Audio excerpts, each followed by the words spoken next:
I already discussed grocery bills are climbing, coffee, eggs, staples up double digits. And somehow Donald Trump supporters are insisting everything is fine. Now they go, prices go up every year. Where were they when it was Joe Biden's economy and declining inflation? Where were they on prices go up every year? And the same people who screamed about Bidenflation are now amateur economists. And so we have to talk about the political consequences here. What should be done with regard to taxing and regulating corporations, price gouging, tariffs, the earned income tax credit? All of these different elements of the economy work together to lead to a very general question. Are you getting ahead financially relative to where you were under Biden, or are you falling further behind? What we get from this administration, in a sense, is fairy tales. We get fairy tales about big, beautiful factories coming back any day now. We get fairy tales about bringing back manufacturing, even though the manufacturing index saw its largest decline in 5 years, dating back to COVID in March, April of 2020, just a couple of months ago. And so then you start hearing about, well, maybe we will do a Doge dividend. Thanks to all the waste, fraud, and abuse that Doge found. By the way, I'm still waiting for the arrests for the fraud. Fraud is a crime. If they found it, then someone should pay.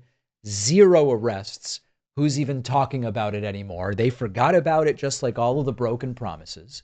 And then are they going to say, voters that is, I need to hold the right people accountable here? Now, the numbers paint a brutal picture. And I always hesitate about, oh, there's going to be a recession at this point in time, at that point in time. You go back to 2014, there are pundits who have been predicting recessions going back to 2014. They happened to have the COVID downturn, which was relatively brief, but otherwise they've just been doing the sky is falling for 11 years. So I'm not big on that. What I am big on is data. Amazon has laid off more than 22,000 workers this year. Other tech companies have done the same. John Deere has laid people off. Wages aren't keeping pace, and we still have inflation in the sense that prices are going up. So we are now waiting for the deal maker in chief to make the deals. He slapped tariffs on goods we can't even produce domestically. He told us that countries are going to come running to him. By the way, Japan just canceled their trip to come negotiate. They don't seem eager to negotiate, but Trump said the countries are going to come running because they're going to need to. And then now they're talking about Doge dividend checks.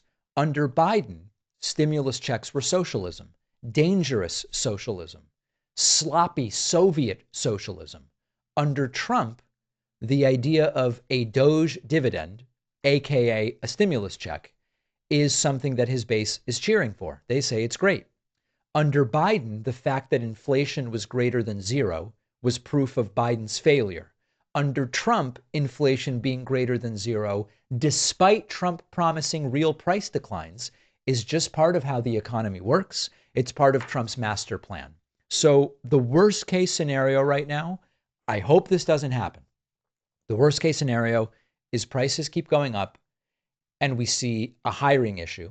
We get into stagflation. Unlike a normal recession, there's no sign that if this current scenario put us into a recession, prices would come down. Sometimes recessions do lead to declining prices. But right now, when you look at the erratic tariffs, the hostility to the regulatory stability, the political meddling with the Fed, all of this points to, if we got to a Trump recession, it would probably be one where prices don't come down. Now, the right loves to mock Trump derangement syndrome. Oh, it's all about Trump. What we are seeing right now is a cult-like refusal to admit that Trump's policies are harming them. If you want to use the term Trump derangement syndrome, it's the people who refuse to acknowledge that Trump's policies aren't good for them. They seem committed to defending these policies and wrecking their finances. Now, we've been here before. You go back to 1929, the Smoot-Hawley tariffs helped turn a downturn into the Great Depression. And Trump's running a playbook that is disturbingly similar. So we can call it Trumpflation, We can call it the Trump session, whatever the branding is, we have a bill here that is coming due. And unless something changes, it's going to get very ugly. Now, the hope is to save face. Someone will get to Trump and go, you need an off ramp, sir. We need some kind of off ramp here. And hopefully Trump listens. I've been researching my family tree for years, and the tool that I keep coming back to is MyHeritage. I started using it long before they ever became a sponsor. And what I love about MyHeritage, what really makes it powerful, are the features that simplify building the family tree. The other day, I used instant discoveries to uncover an entire new branch of my family I didn't even know existed with just a single click.